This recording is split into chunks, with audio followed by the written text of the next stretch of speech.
I worked at a Walmart store when I was younger and in high school. This was one of the first jobs that I had, and I didn't have a car yet or a consistent means of transportation. Most of the time, I would get a ride from my parents or older brother. My parents worked odd hours, and my brother also had a job and played football as well, so I never really knew who could drive me, but usually it all worked out. Well, one time I worked a night shift until like 9 p.m. or something like that. I remember that we lived like 10 minutes from the Walmart, and when I got off, I texted my mom. She was not able to come and get me, so I then texted my dad and older brother. Unfortunately, I didn't hear back from them right away. So during this time, I was inside the Walmart in the break room sitting down. Another coworker who I was sort of friends with named Rachel asked me if I was off, knowing that I got done at around 9. I told her yes, but I was waiting for my brother to text me back. Rachel had to leave the break room to go back to work, but said bye or something like that. Then there was just one other person in the break room. It was this guy named Michael, who was about 5 years older than me, if I had to guess. I really didn't know anything about him, other than that he worked at the Walmart, and I think stocked shelves. I had never really spoken with him or crossed paths with him to that point. I had seen him just here and there. He suddenly walked over to me and asked if I needed a ride home. He said that he had just gotten off and was leaving. Now, because I didn't know him that well, I was a little hesitant and I said no thanks, but Michael said that it would be no trouble and he wanted to. He was a coworker, so I figured that he must just be trying to be nice, and I looked at my phone and saw that I hadn't gotten a text back. I was tired and wanted to leave, so I finally said yes. I offered to pay Michael gas money, but he said no. So I followed him out into the parking lot and we walked to his car. It was a really old, rusty, beat-up looking pickup truck. We both got inside and I gave Michael my address. He said that he knew where that was and it wasn't very far away from his place. Then we left. We started to talk during the ride, and we just got to know each other a little bit, asking basic questions and stuff. I wasn't paying that great of attention to the road, but I did notice that Michael turned before it would have been my street. I didn't say anything at first, even though I should have. He drove down this road a little while, and I wasn't really sure what he was doing. I was hoping that maybe he was just taking a different way of getting to my house. We were close, but not at all on the correct street. Then Michael pulled off of that street and into this parking lot of an apartment complex. He proceeded to drive up to it and park in one of the spaces. I asked him where we were, and he said that this was his apartment. I told him that he was supposed to drive me home, not go to his place. He then said that I may as well come inside and hang out for a while then. I was angry and said that I didn't want to. I told him to drive me home, and he said no. I told Michael that I really had to get home. It was late and I had school the next morning.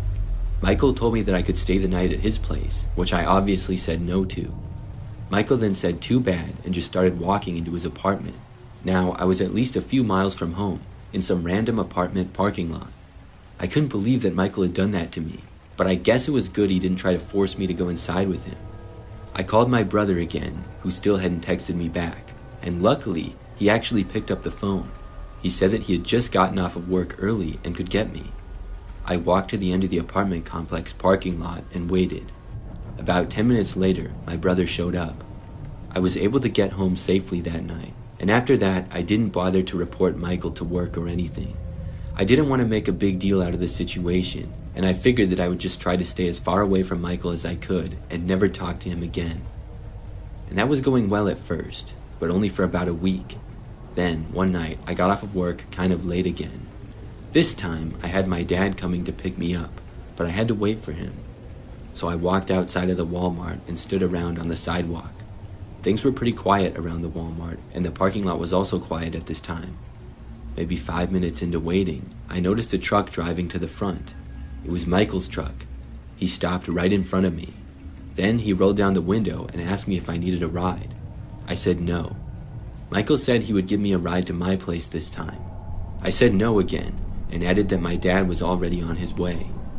Michael didn't answer, but rolled his window back up. But he didn't drive away like I thought he would. Instead, I heard his driver's door open and saw him start to walk around the vehicle in my direction. I walked right back inside the Walmart and didn't stop. I went down a few random aisles until I realized that Michael was not following me. Then I went straight to a manager and reported the whole thing. Michael was gone at that point though. My dad arrived a short time later and I got a ride home with him. The next time that I worked, a few days later, I found out that Michael had been fired.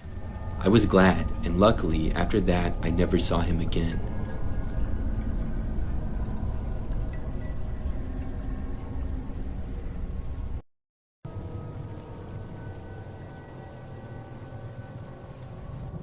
This is something that happened like 5 years ago now, but I still remember it really well. It's probably the craziest experience that I've ever had going to Walmart. During this time, I shopped at Walmart quite a bit. I found it to be the cheapest place to get groceries and things like that. However, I was not a huge fan of the store. It was often really busy and I saw a lot of strange things in my times there. Well, one day I stopped at Walmart after work, which was a bad idea.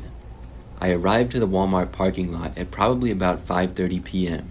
and right off the bat, things weren't looking good. I noticed that the parking lot was packed and there were cars everywhere. I drove along the back side of it, and when I was doing so, a car pulled out of one of the parking aisles and nearly hit me. I had to slam on my brakes to avoid them. After that, I parked and started to walk into the store. But when I was about to go across the crosswalk right in front of the doors, a car blew past it. It came within probably 5 feet of hitting me, so I was already a little bit aggravated at that point. When I walked inside the store, I got a shopping basket and started heading to the grocery section. I really just had to get groceries, and I would be getting about 10 different things or so. I noticed that there were several long lines for the checkouts, and there were countless people walking around in the store. As I walked down one of the main aisles in the grocery section, somebody popped out and nearly hit me with their cart. This was a rough shopping trip to that point, but it only got worse. So I was at the far back wall in the grocery department getting a gallon of milk. Out of nowhere, I heard this voice behind me.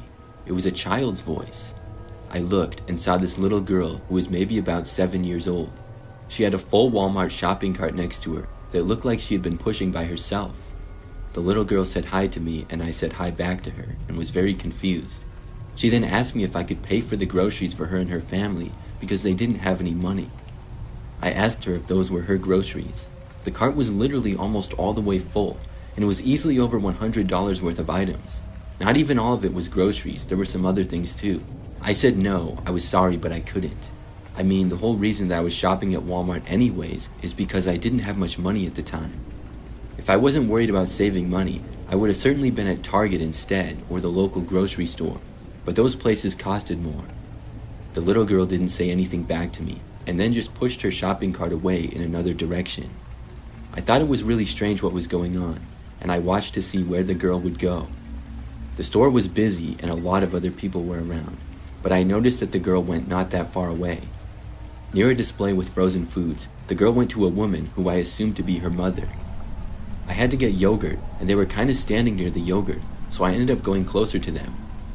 As I was getting yogurt, just a few feet away from the mother and daughter with their cart, I overheard them speaking. I heard the mother say something like, "Now go to that man over there and ask him." I looked over my shoulder and saw the girl pushing the shopping cart, which was just about as tall as she was. She made it over to this guy who was standing near another section. I saw her approach him and speak with the guy for maybe 30 seconds. Then she started walking back towards her mother with the cart. I was thinking that maybe they would be able to get somebody to pay for their groceries if their cart wasn't completely full. But I also didn't like the idea of the mother trying to use her daughter to ask strangers to pay for them. I continued with my shopping and went to another section of the grocery department. I went down several aisles getting numerous items before I was almost done. I would say maybe 15 minutes later, and I was just about done shopping and near the bakery now. There were still kind of a lot of people around, and the store was still very busy. When I was looking at a few different breads, I heard the little girl approach me again. I turned around, and she once more asked me to pay for their stuff. I told the girl that she already asked me that, and I said no. I then asked the girl if her mother always makes her ask strangers to pay for their stuff, and she said yes. Then I asked her why, and the girl said so they could get stuff for free. After that, I asked her if she liked asking the people, and the girl was starting to say no, but just as she was answering, her mother came out of seemingly nowhere. The mom got between me and the full shopping cart and almost got right in my face. She angrily asked me why I was talking to her daughter. I told the mother that she asked me to pay for their stuff, and I asked her why she made her daughter go up to strangers like this. The mother said that it was none of my business. She was clearly angry. I told the mother that people might actually pay for them if they had less in the cart, and the mother's response shocked me. She responded by literally saying that they had a cart just as big, paid for 2 days prior. This made me think maybe she's not so needy. When she said this, I said something like, "Why do you need so much stuff again then? Do you have 20 kids at home or something?" I then told her to just leave me alone, and I started to walk away. That's when the woman rammed me with her cart. I felt it hit me in the back of my legs as well as my lower back, and it was quite painful. I almost fell over, but didn't. I stopped and turned around, and the woman cussed at me a few times. At that point, I yelled at the woman to get away from me, and as much as I wanted to get in her face and argue with her, I knew that wouldn't be a good idea, so I started walking away again. By now, several people around were staring at the commotion. The woman tossed a few more expletives my way as I walked off, so I thought that was the end of that. I went a few aisles away from the woman and tried to finish up my shopping. It was probably 5 minutes later when I suddenly heard a cart coming towards me at a fast speed. I looked to my left, just in time to see the woman pushing her full cart at me again. This time, I stopped it with my hands, but she still ran into me pretty hard, and it also hit me in the legs a little. The woman once again started cursing me out. She backed up the cart and then tried ramming it into me multiple more times. There were quite a few people nearby who were witnessing what was going on. We shouted at each other for a few moments before some Walmart employees and random shoppers stepped between us. The argument was broken up for the most part, but the woman would not calm down. Walmart ended up calling the police, who showed up really fast. The woman then claimed that I had attacked her, which was completely false. After she got really angry with police as well as Walmart employees and refused to leave the store, they ended up arresting her. The witnesses nearby also confirmed that she had rammed me with the cart multiple times and that I had never even touched her. I really couldn't believe the whole situation. But after that, I was able to leave. The girl, who I think was the woman's daughter but I'm not even sure, went with police officers. I felt bad for her, but hopefully she had family or friends who would take care of her and be more responsible than that woman was. After that, I never stepped foot in another Walmart.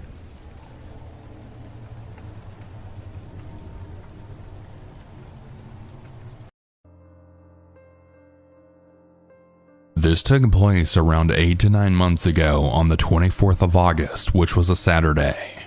School had been going on for about 2 weeks, so to distress a little, I had decided to see if my friends, who I'll call Griffin and Broly, wanted to hop on Fortnite.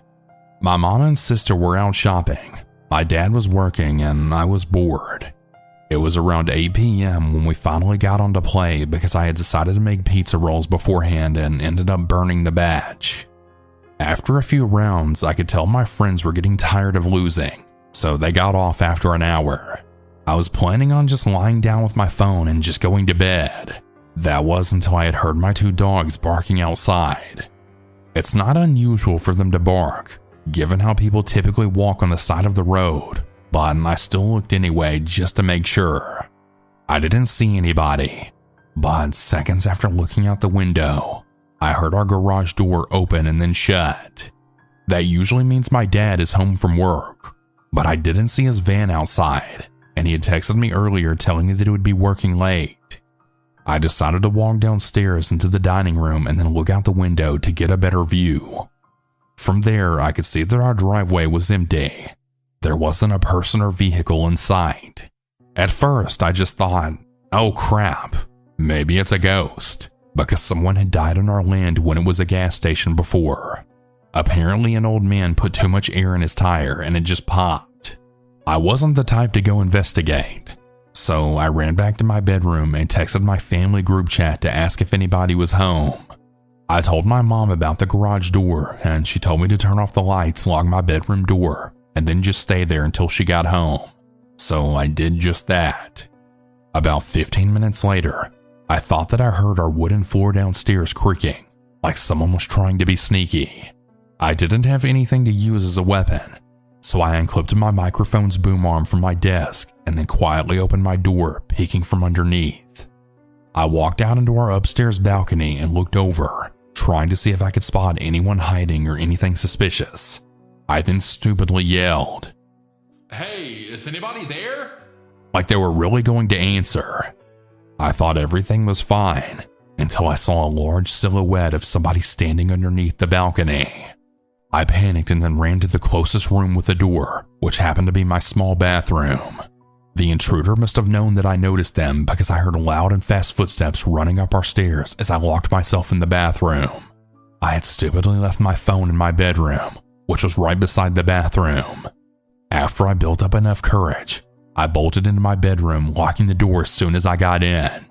My sister's room was right across from mine, and its door was open, so I figured the intruder must have been in there. After locking my bedroom door, I grabbed my phone and typed 911 into it. Just before I called, I had noticed that the storage room in my wall was open just a tad. I saw a dark brown eyeball peeking through the crevice, staring right into my soul. The pure terror that I felt in that moment is something that I will never forget. I booked it down the stairs and out of my front door, running up the hill to my neighbor's house. He was a police officer. He alerted the other cops while I stayed with his wife, and he went down to investigate. I told him about the intruder hiding in my bedroom.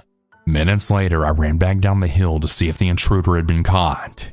When I walked in, I saw a tall, skinny man with a gray beard and a dirty black coat being pushed onto the floor by my neighbor as he was getting handcuffed. I'm not allowed to be home alone anymore, and we have better security around our house now. My family was just happy to know that I wasn't hurt, and they were very thankful for my neighbor's bravery. I don't wish an experience like this on anybody, not even my worst enemy.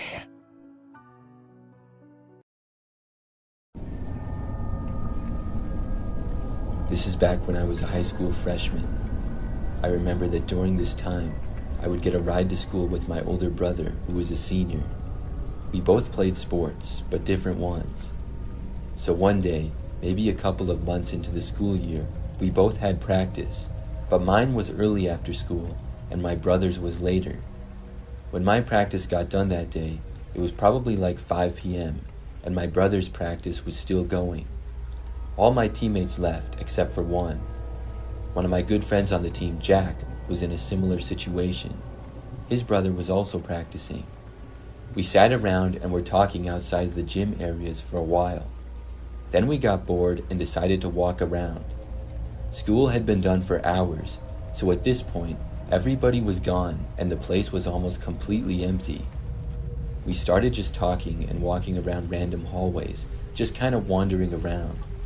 We were both freshmen and still fairly new to the school, but knew most of the place pretty well. I remember after walking around for a while, we found this staircase that neither of us knew about. It was in an older wing of the school, and there were doors in front of the stairway, but one of the doors was open. We were both curious, so we walked inside and started going down the stairs. They led to, I guess, what was the basement of the school. I wasn't even aware that the school had a basement. At the time, I was thinking it probably wasn't used for anything except maybe storage. When we both got down there, it was really dark. Most of the lights were off, but we found this one switch and a few lights to the hallway turned on. It was basically just one hallway with a few rooms in it. We walked down it and were just looking around. I think we were both just surprised that we even had a basement in our school. We were talking to each other and just looking around, when towards the end of the hallway, we heard a door open. This really startled us, because we had no idea that anybody else was down here. I mean, all the lights had been off, and this place didn't really seem like it was in use. The next thing that I knew, this guy walked out from a room and into the hallway. We both didn't know who this guy was and did not recognize him. He clearly did not work for the school. He was wearing nothing that would indicate that he was a custodian either. The guy had really short hair and was wearing a t-shirt and jeans. He looked out at us, but did not say anything. Then, after us both staring at each other for a few moments, the man started walking in our direction. The way that he was walking was sort of aggressive, if that makes any sense. As he was approaching, he told us to come to him. We both had a bad feeling about it though, and just turned around and quickly went back upstairs. After we had made it to the top, we both went away from that hallway. The man did not come upstairs and remained in the basement. We continued to walk far away. For the next 20 minutes or so, we walked up and down random empty hallways and talked about what had happened. Soon, though, we got curious and decided to head back, not to go into the basement, but just to see into the hallway. When we returned, both of the doors leading to the basement were shut. I actually tried to open one, but it wouldn't open and seemed to be locked. We then walked away and headed back over towards the gyms. We then waited there until our brothers were done with practice. After that happened, I wondered who the guy was and what he was doing down there. I never saw him again. I also wasn't aware of the basement area being in any sort of use to the school during my entire time there, and I never went back down there again.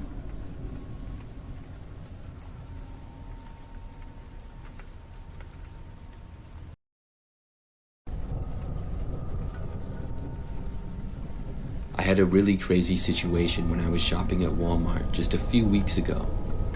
I went there sort of late at night to buy a couple of things. I didn't really want to go, but I knew that I would be busy the next day. So I drove to the Walmart, which thankfully isn't too far from my place. I parked my car in the parking lot, which was more empty than I was expecting. I parked sort of on the side, but still in front of the store. I got out of my car and walked through the parking lot to go in. And when I did, I noticed that there was this one random car parked a little closer to the store than I was, and I passed it by. There were at least 3 people inside of the car, and it was running. But aside from that, I didn't really pay much attention. I went inside of Walmart and walked around the store shopping and getting the things that I needed. It was really dead inside, and so I was able to shop pretty quickly.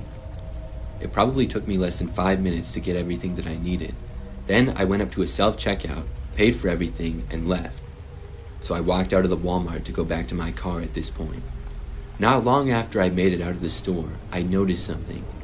There was a man at my car, and the passenger side door was open. He was looking inside of my vehicle.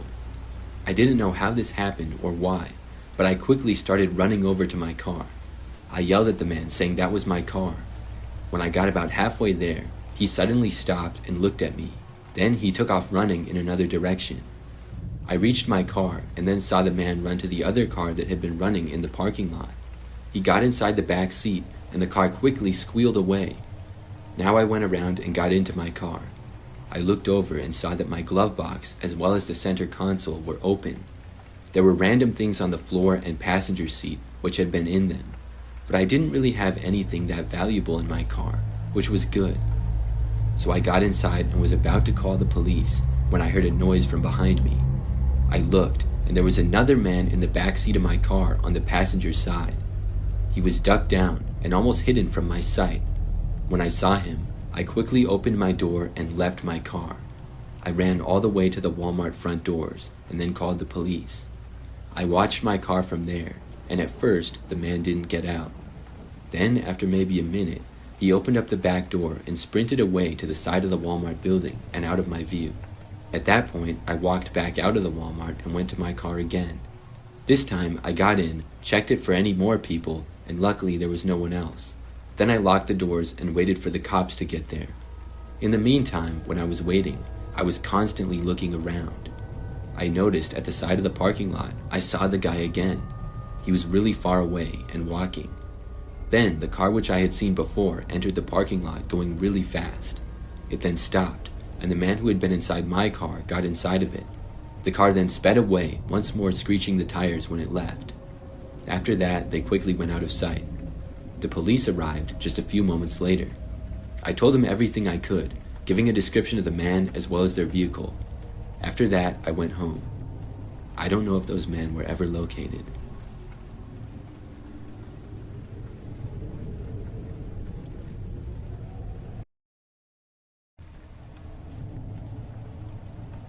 For some background, I'm a female and was a junior in high school at the time of this story. The school I went to was fairly large and had lots of other students. I would say that I had a decent amount of other friends, and my locker was near several of them. Each grade kind of had their lockers together in a certain area. The juniors were in a large locker common area near the science department. It was sort of at one end of the school. So the story really begins one day when I was at my locker in between classes. None of my friends were really around at that time, and there was a little space between me and everybody else. It would get extremely crowded during some times of the day there, so much so that it was hard to even open the lockers sometimes. It was nice that it wasn't busy this time, but then I noticed that there was this guy standing near my locker. I had never seen him before, and wasn't sure where he had come from. I assumed that he was a senior because he looked older. He approached me when I was at my locker and said hi. Then he proceeded to start a conversation with me. He asked me to skip class and leave school with him, saying we could hang out. Now, I didn't even know this guy, and I took school very serious, so I did not want to skip. I told him no, I had to go to class, and I said that he should do the same. He asked me to hang out with him after school then, and I said no, I was busy. I really did not want to hang out with him at all and was not interested. I then left the guy and said that I had to go to class now. He was still at my locker when I walked away. For the rest of that school day, I didn't see him, but the next day, he was back. I got done with the class and went to my locker only to find him there. He was standing right in front of it, kind of blocking it from me. I asked him to move, and he started asking to hang out again. He knew my name somehow, and I kept telling him that I didn't want to hang out. Luckily, this time, some of my friends were around. When he didn't move, several of them asked him, and he finally did. After he left, I asked my friends who he was, and none of them knew anything about him. We all just assumed that he was a senior, and I just hoped that he would leave me alone. Well, later that day, after school, I was stopping at my locker before going home. When I did, the same guy was there. This time, he asked if I needed a ride home, and of course, I said no. I drove to and from school every day. He tried convincing me, but I just walked away from him. Then I left school. Now, after this, I did not see him for a while, but I found out that he did not even go to our school.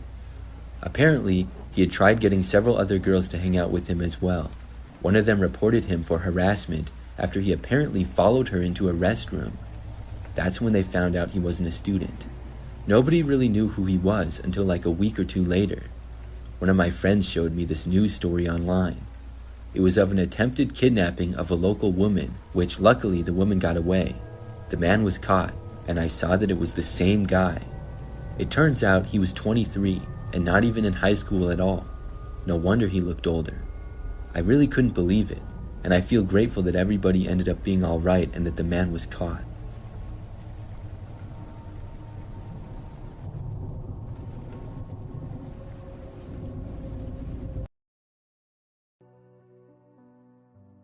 The story may not be that scary to most, but it certainly scared me at the time. Back in 2016, my sister and I signed a lease for our second apartment together. For some background, we both worked at the same warehouse on the same late night shift, but she worked at the beginning of the week and I worked at the end of the week. Her and her ex-husband had shared custody of their daughter, Sammy, who was with us every other week. On the night of this story, my sister was at work, my mother was visiting for the week, and we were babysitting Sammy and her friend Ashley. Sammy's 8 and her friend Ashley's 9. It was around 9 p.m. Sammy and Ashley were in the living room playing and watching TV. My mom was resting in my sister's room and I was in the bathroom fixing my hair. All of a sudden, I had heard the locked front door open, and my first thought was my sister must have left work early. But that thought quickly left my mind after I noticed two things. 1, I didn't hear my sister's keys with all of that annoying jangling. And 2, my niece didn't immediately scream, "Mommy." I quickly dropped what I was doing and then ran up the small hallway towards the kids. By the time I got up there, the door was closing and the kids were running up to me, freaking out and yelling, "Auntie D! Auntie D!" Sammy started yelling, "A man just walked in and said sorry, and then he walked out." By this time, my mom had gotten up and was in the living room very confused. I told her to take the kids in my room and then calm them down while I grabbed my phone and called maintenance. My apartment complex only had one maintenance guy, and throughout the year that I've been there, I've called him numerous times, and he has let himself in sometimes when I'm not home in response to a request I've made. As soon as he answered, I asked him if he was in the area and had he just walked into my apartment. He told me that he was at least an hour away from the property, and they didn't hire any other maintenance people as of yet. As soon as he said that, my heart dropped.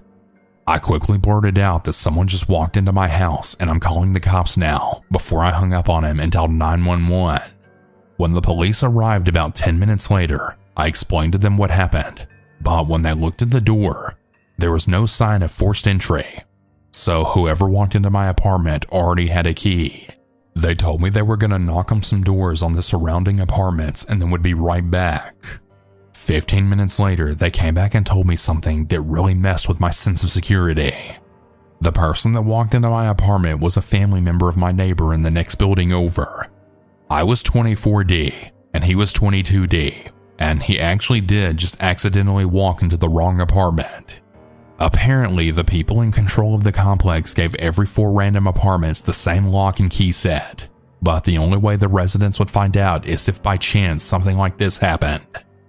The maintenance guy came over after the police left and told me that he didn't feel comfortable letting me go to sleep with the same locks.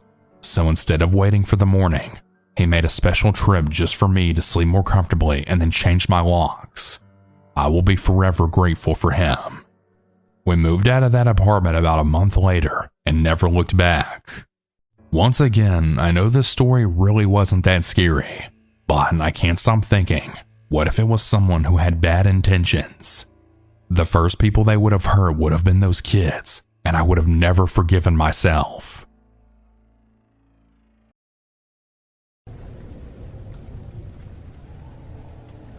I used to work at a Walmart supercenter several years ago. I only worked there for about 6 months, if that. My job was just stocking shelves, and I often worked really late at night and after the store had closed. It was a job that was pretty easy, so I didn't really mind it that much. But one time, I was working, and the store hadn't quite closed yet. Still, I was stocking shelves in sort of the back middle of the store. It was normally a pretty quiet area, and I was all by myself. About 30 minutes went by, and I hadn't seen anybody at all. At that point, I put in some headphones, which I did all the time. I think the store was closing in like 10 minutes at that particular moment. So I was now listening to my music and stocking the shelves. Not long after this, though, I could sense that somebody was behind me. I looked over my shoulder and saw this woman standing there. She was wearing this really creepy-looking mask over her face. It wasn't covering her entire head, but just the face, including her eyes. It really freaked me out at first, especially with the music in my ears, so I hadn't heard her approaching. She was like 20 feet away from me. I took my headphones out and laughed, realizing it was probably a joke. I jokingly said that she scared me, but the woman just stood there and did not say anything at all. I then asked if I could help her with something, but she still didn't say anything. So after another awkward moment or two, I said that I was going to get back to stalking, and I did so. A few moments later, I looked back, and the woman was now gone. It was very strange, but I figured that it was just somebody trying to get a reaction out of me. I continued with my work. For probably an hour, I was just working like normal by myself in that area. I moved a couple of aisles over, but was still in the same general location. And that area was still very quiet. Then, I remember I randomly turned around again and saw that the woman was back. Now this was really weird, because we were closed now and had been for well over an hour. I couldn't believe that I saw her once more. She was just standing there like before, and I asked her what she was doing here. I said that the store was closed. Of course, the woman didn't say anything at all. She then picked up a random item off the shelf and threw it at me. It hit me and I stood up. She picked up something else and tossed that at me too. I didn't know what was going on. I just left the aisle out the back way and walked quickly to try to find another coworker. When I did this, I heard the woman walking after me. I headed to the front of the store, and at that point, I lost her. I found my manager and told her about the woman, and she radioed to somebody else. Before I knew it, the police got called, and they entered the store and searched for the woman. Apparently, this lady had also done the same thing to another coworker. Eventually, the police were able to locate her and get her to leave the store. After that, we all went back to work. That was my craziest experience working at Walmart.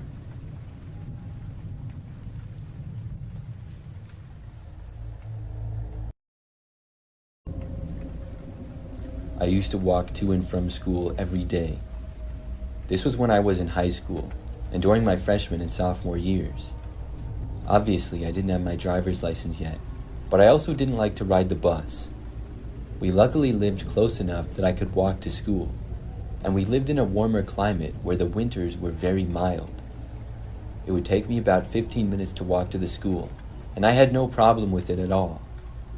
We lived in a residential neighborhood, and I would take a couple of sidewalks to the high school. That was basically it.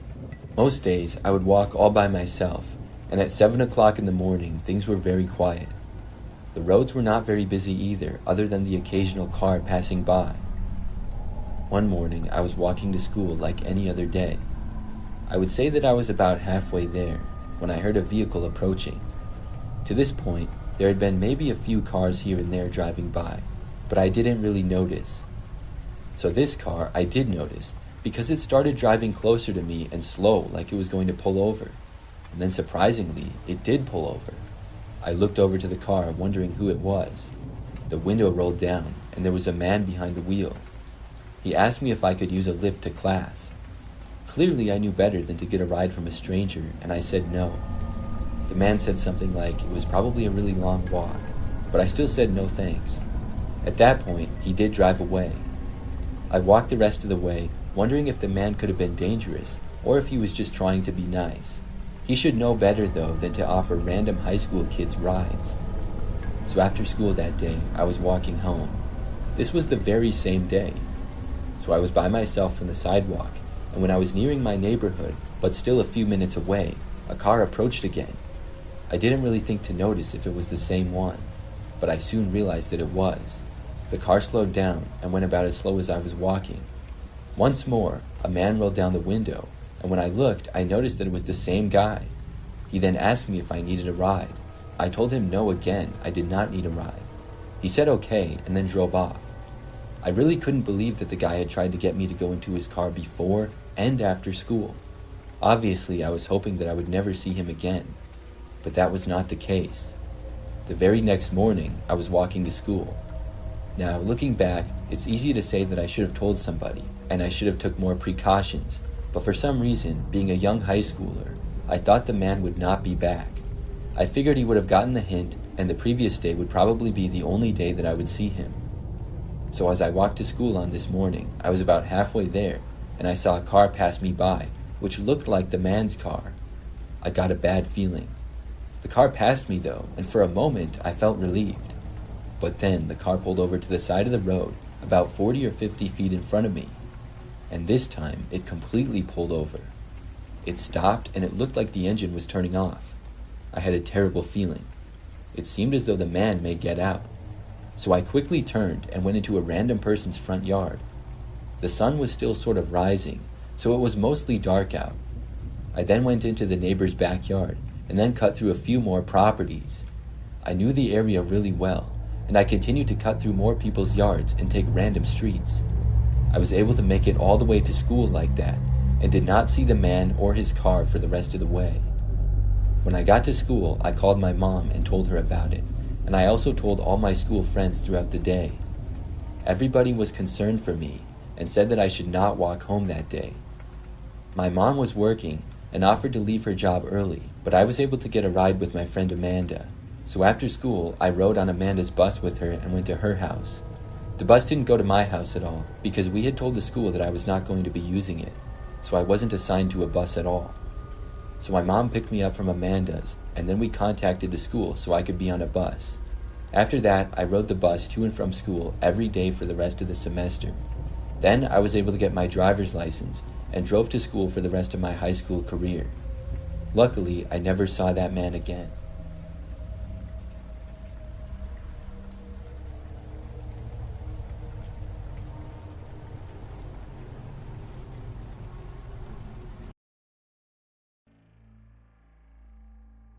While this isn't the most terrifying story on the internet, it's 100% true, and it did cause me some heart-pounding, anxiety-inducing fear at the time that I experienced it. I found out I was pregnant as I wrapped up my first semester in college. My son's father wasn't much further along educationally. We knew it wasn't a good time to become parents, and yet we were naive and ignorant enough to somehow believe we could make it work. Our families were excited. Our son would be the first grandchild on both sides, but neither set of relatives were in a position to help us financially. Grants and our own limited incomes were already paying for our university fees, and yet we managed to score a nice one-bedroom apartment that would allow us to be self-sufficient and raise our son while still finishing our degrees. The problem? Well, the apartment wasn't exactly in the best part of town. Mere blocks away was an area known as the Devil's Triangle. It was infamous for being gang territory, and its zip code had the highest crime rate in the city. We managed to rationalize any fears we had by telling ourselves that we didn't live in the Devil's Triangle, just near it. So it was fine. Plus, the apartment was spacious and well maintained. The whole complex was great, and the manager was very welcoming and fatherly. We signed a 2-year lease and moved in shortly before I gave birth to our 6-pound 8-ounce bouncing baby boy right at Christmas time. Fast forward a few months. By May in Southwest Texas, it's time to start using air conditioning. And air conditioning in a lot of Southwest Texas is swamp cooling. Now, if you don't know what that is, picture a big metal vented box on your roof that's lined with straw-like pads. Water runs over these pads.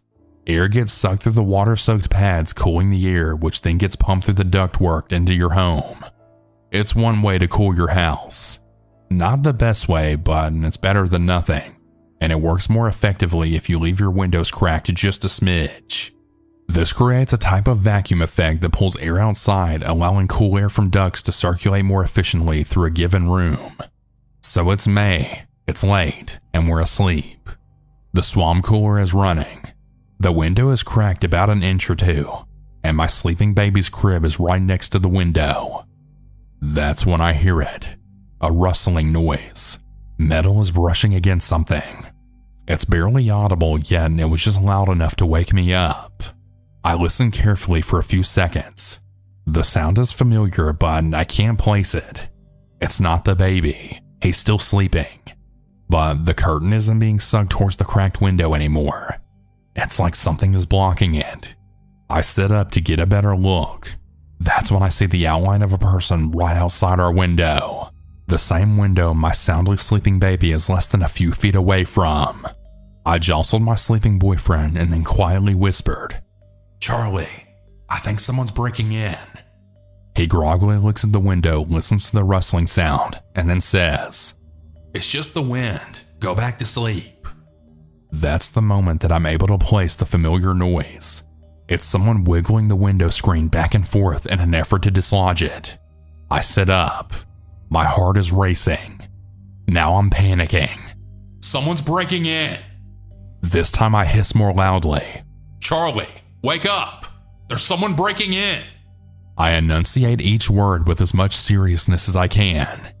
He doesn't even open his eyes. No, you're dreaming. Go back to sleep." Now I'm angry. My big, strong, burly protector boyfriend is sawing logs and encouraging me to do the same, all while some shadow figure is prying the screen off my barely open window and my sleeping infant is but a scant distance away. I was going to have to handle this myself. I swung my legs around the bed and standing up, quite livid, I march over to the window, grasping the pull cord to the mini blinds into my shaking fist. I was enraged but also petrified. I ripped up the blinds, and there he was. He had a medium build, a t-shirt, baggy jeans, and a ski mask. Which, by the way, who the hell wears a ski mask when it's this hot outside? He was holding our screen, gripping it in the middle of its frame, one hand on each side. I screamed, then he screamed, then the baby started screaming. Charlie bolted out of bed and stammered, "What's happening? What's going on?" The would-be home invader was apparently so shocked that he took off, running as fast as he could into the night, taking our window screen with him. My heart was pounding out of my chest. Imminent danger averted. I then picked up my son and then pulled him tightly into me. I looked at Charlie and then said, "Someone was breaking in. We need to call the police." The police responded within minutes. They took my statement and started canvassing the area. They returned a short while later, carrying our screen with them. They had found it a few lots over behind a rock wall. That's when we all had a good laugh at the ridiculousness of a potential thief, panic screaming, frightened by an irate mama bear who almost broke her blinds while she rage opened them, while he then ran away carrying a huge window screen. It really does make for a comical scene even after all these years later. The police assured us that the perpetrator was no longer in the area, and they promised to continue patrolling the area for the rest of their shift. After they left, Charlie expressed deep regret over the incident. I wanted to be mad at him, but I just couldn't. We were both severely sleep deprived. We worked full time.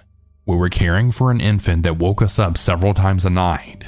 And on top of all that, we were always studying for some class or another.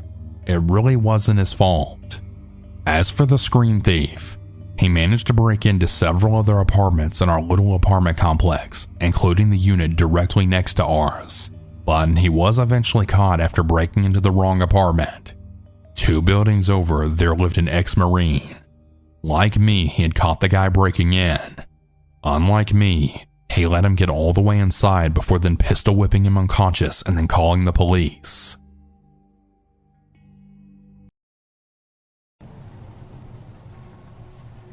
This story happened several months ago now. I'm a female for reference and went to Walmart pretty late one night. I'm not sure exactly what time it was, but the store was very quiet. I was just getting about 2 or 3 items and was not going to take very long. So when I was inside of the store, there was hardly anybody else inside, just a few employees and customers here and there. I shopped for maybe 5 minutes if that, then went up to the front of the store to check out. At the self-checkouts, nobody else was really around, but there was one employee standing sort of near it. I started to walk inside, and the Walmart employee spoke. He said that all the self-checkouts were out of order, and I couldn't use them. The man said he could ring me up quick and motioned for me to follow him. We walked a couple of lanes down to the checkouts, and the guy walked behind it. He was sort of short, had long light brown hair, and was kind of skinny as well.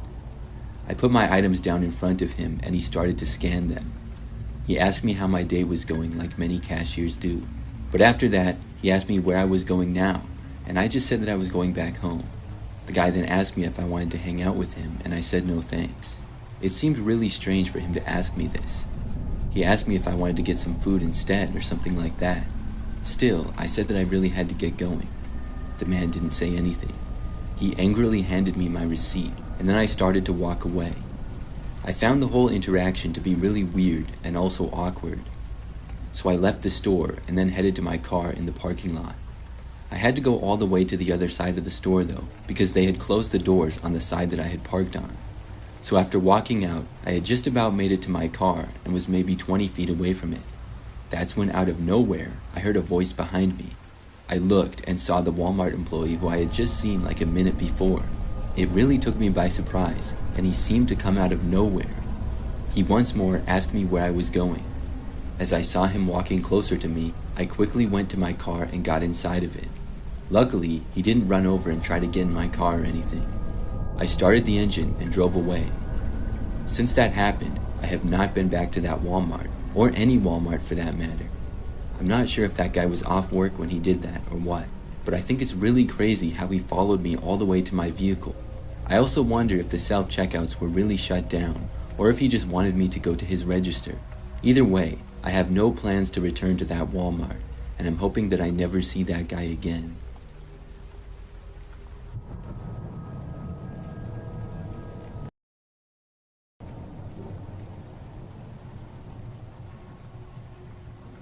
I remember back when I was in high school, during my junior year, a new kid joined 2 of my classes about midway through the semester.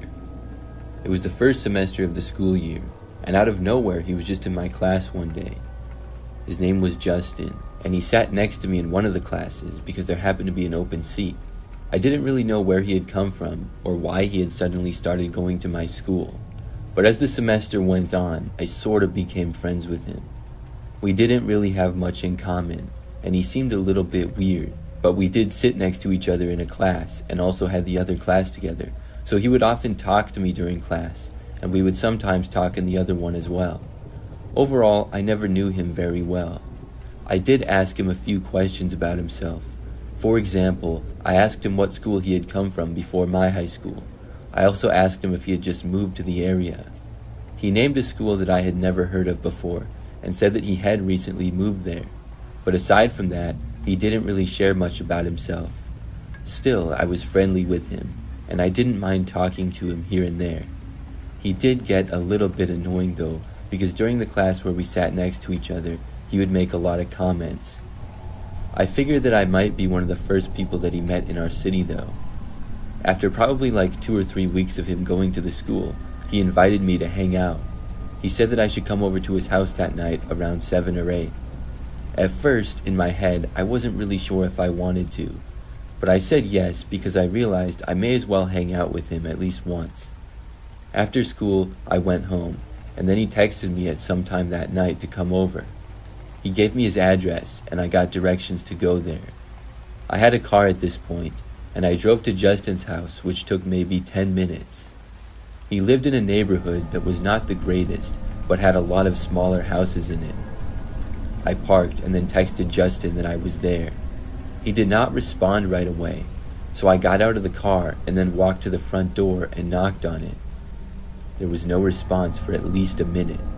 I texted Justin again, and he told me to come inside, so I opened the door, which was unlocked, and then went in.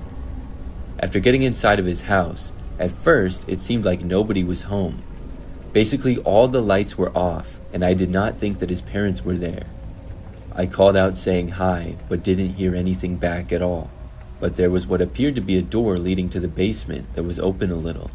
So I took a couple of steps inside of his house, and then I started to hear a noise. It sounded like a TV or maybe a video game, but I could barely hear it, and it was coming from far away. When I got closer to the basement door, I realized that's where the sound was coming from. I figured Justin must be playing video games down in the basement, because I knew that he liked to play COD. I started heading down the basement stairs. The farther down I got, the louder the noises were, and I knew Justin had to be there. However, it was completely dark down there, and I literally could barely see anything. I didn't know where the light switches were or anything, so I just followed the sounds. Soon, I made it to the bottom of the stairs and headed to what looked like a hallway. I could only see some edges of the walls. As I was walking over there, I loudly asked Justin where he was and said that I was there. But I didn't get a response, which seemed kind of weird. A few seconds after that, as I was walking, I suddenly felt myself getting shoved from behind. I was pushed so hard that I fell forward onto the ground. After falling down, I heard some laughter from whoever pushed me. I looked, but it was so dark that I couldn't see who it was. They also quickly moved away, and I started to get to my feet, but then I was pushed again from behind. Then, when I was down, I got kicked in the legs. I heard more laughter from whoever this was. I quickly got to my feet again, and this time ran away to try to go back to the stairs.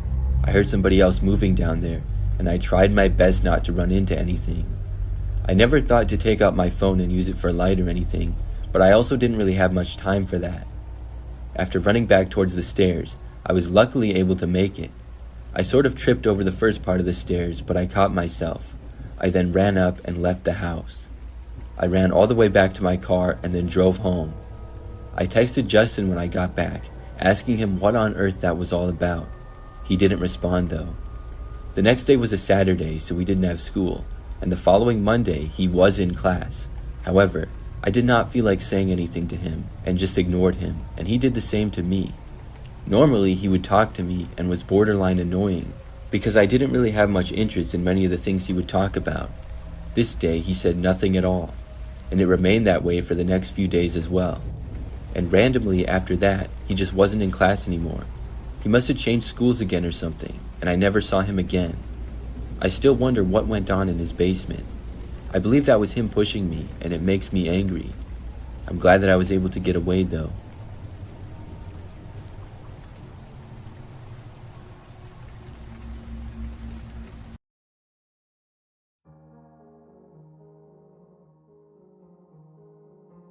This happened when I was younger. As an adult, it's even more scary. I lived in a town in Wyoming growing up. We lived in the front of the city park, if you can even call it a park, that is. There were a lot of people who were drunks, as well as homeless people that lived in the park, so most children didn't go to the park. Me and my brother did often though, as very little scared us, that is, until that night. Now, being a small town, even though living across a somewhat dangerous place, no one locked their doors. My room was the first one as you came into our house. One night I woke up to someone putting their arm around me. I thought it was my mom. Not that she did that, but I was only a kid. I turned over to ask what she wanted, and there was a homeless man who was in my bed and he was staring at me with a blank smile. He then said something to me like, "Well, looky here, isn't this a real treat?" Or something like that. It's been so long, I'm not sure exactly what was said. I then screamed and he had said to quiet down since I was in his bed. My dad came into the room and then instantly got angry. Now, he's not a big guy, but he had picked him up and then dragged him right out of the house. The whole time, this guy was screaming that this is his house and that I'm now his wife. I was only about 10 years old at the time. We ended up calling the cops and they came and got him. They told us that it was our own fault for not locking the doors.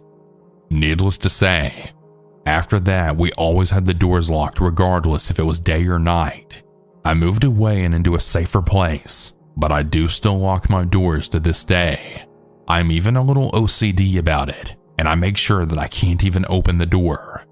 I'm a mother now myself, and I can't even imagine something like this happening to my own children.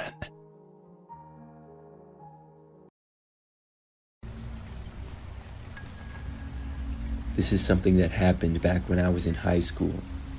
I'm a female and was a senior during this time. School got out every day at 2:40 p.m. During this time, for about 10 minutes, it would just be crazy on campus.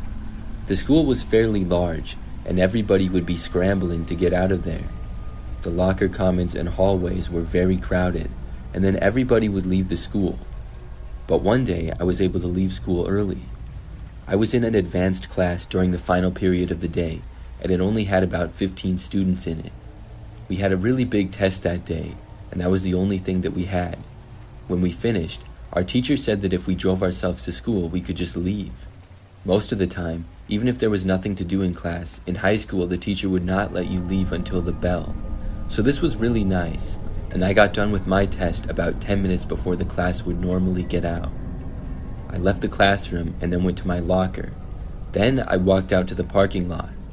During this time, I parked in the main students' parking lot, which was at the west end of the school and also sort of behind it. After leaving the school, I was walking to my car, and it was strange to be leaving without tons of other people around. Normally, there was hundreds of kids going to their cars, and there would be a traffic jam to leave campus. But now I could actually take my time. I remember looking around, but when I did, I noticed something a little weird. There was a small wooded area at the back corner of the parking lot behind it, and there was a man standing there to the side of a tree. He was looking in my direction, and he was wearing sunglasses. It looked pretty strange, because it seemed like he was coming out of the woods. The guy was too old to be a student as well. I looked back to him, and he then moved behind a tree and out of my sight. I continued to my car and then got inside and drove home. I didn't think much more about it after that. But the next day after school, I was walking to my car again. This time, I left school at the normal time with everybody else, and there were tons of other people around. When I was walking to my car, for some reason, I happened to remember the previous day and seeing the weird guy in the woods.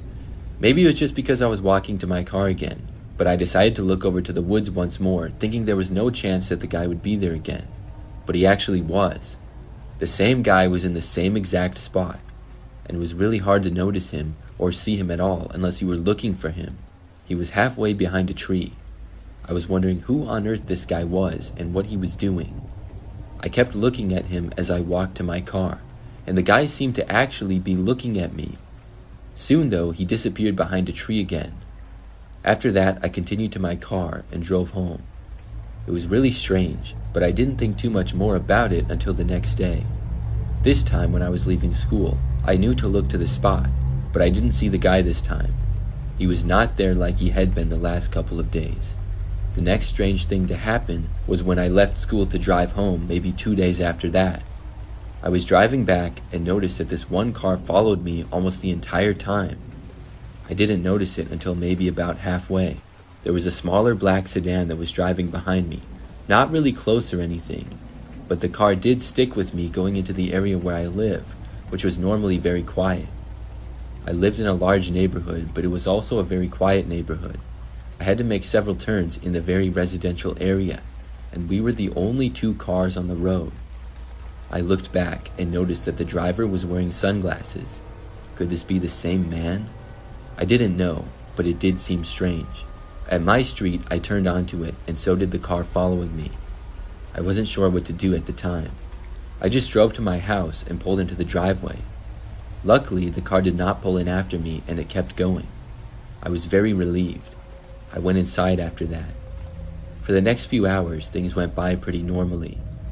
That evening, though, I was in my bedroom sitting at my desk. There was a window in my bedroom which looked out to the front yard and to the street. I remember noticing that there was a guy walking down the street. It didn't take long until I recognized him. He was wearing sunglasses, and it appeared to be the same man who was at my school and probably followed me home. He was slowly walking sort of down our street, and I noticed him looking in the direction of our house. When I realized this, I left my bedroom and found my parents in the living room. I told them the whole story of everything. They went to look out of a front window after that. Now at this point, I expected the man to be long gone, but when we looked out of the window, he was actually still in sight. He was walking by, now on the other side of the street, very slowly. My dad then left the house and started walking over to the guy. I couldn't hear what was being said, but it sounded like my dad was yelling at the man. And then I saw the guy start sprinting away. He went down the street and out of sight. My dad came back in after that and said that the guy got away from him. After that, the man did not come back towards our house again, and I never saw him at the school either. But I did report him to my school counselor, so if the guy ever returned, he probably would be caught. I really don't know who he was, but I'm glad that I saw him out of my window that night, or who knows what would have happened.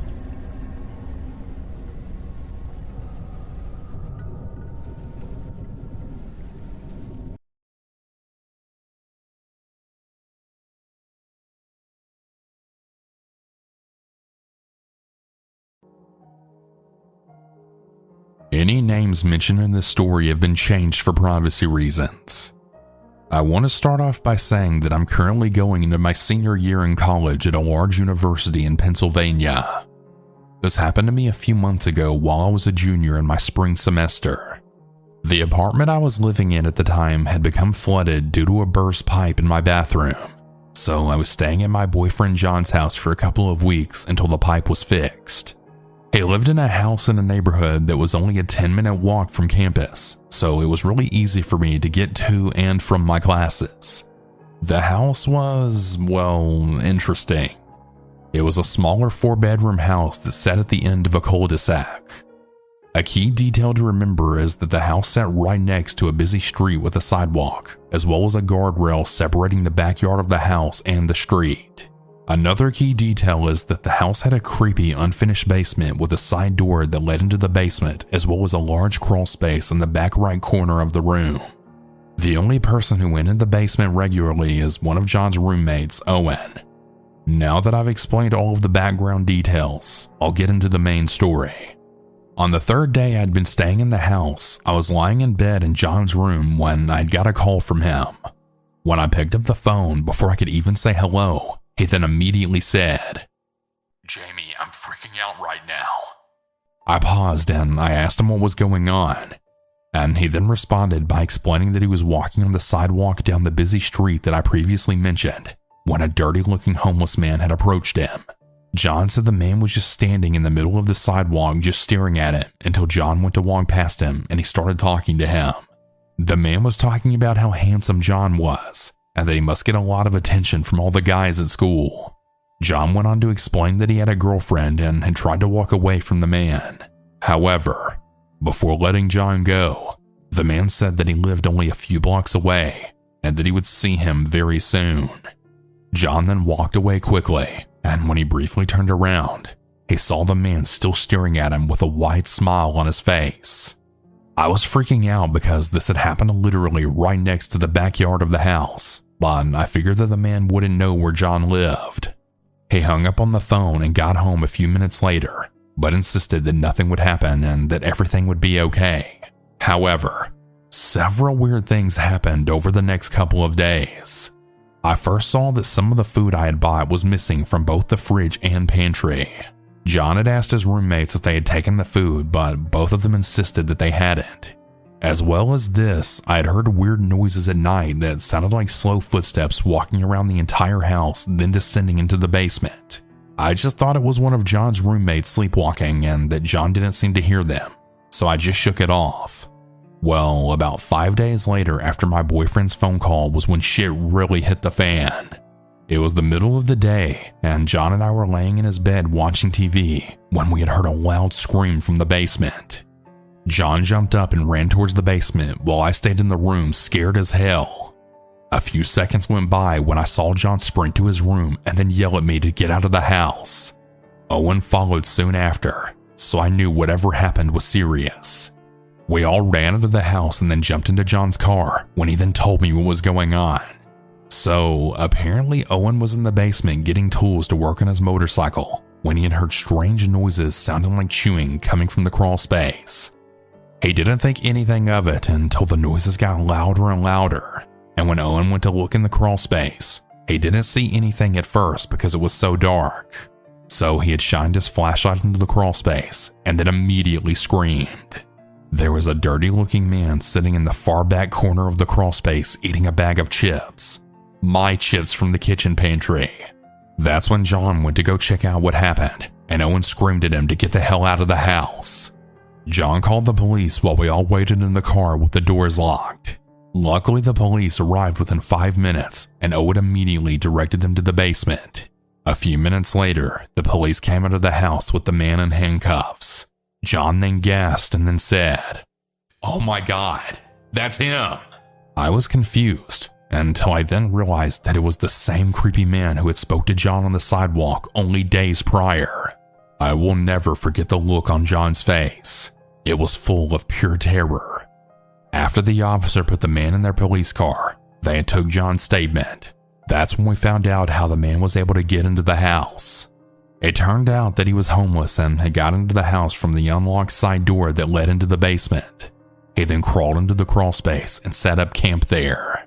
When the police searched the crawl space, they found food wrappers, chip bags, bottled Gatorade, and a small blanket that Owen ended up claiming as his. He was the one stealing all of the food from the kitchen and was probably making the strange noises that I was hearing at night. It terrifies me to know that he was living in John's house for who knows how many days until he was caught. John has since moved out of that house, and I returned to my apartment. I never knew what happened to that man after the incident. For all I know, he could be back to roaming on that sidewalk, waiting for another house to break into. The moral of the story is to lock every door in your house and always keep an eye out for strange individuals. If that man wasn't caught, who knows what he could have done.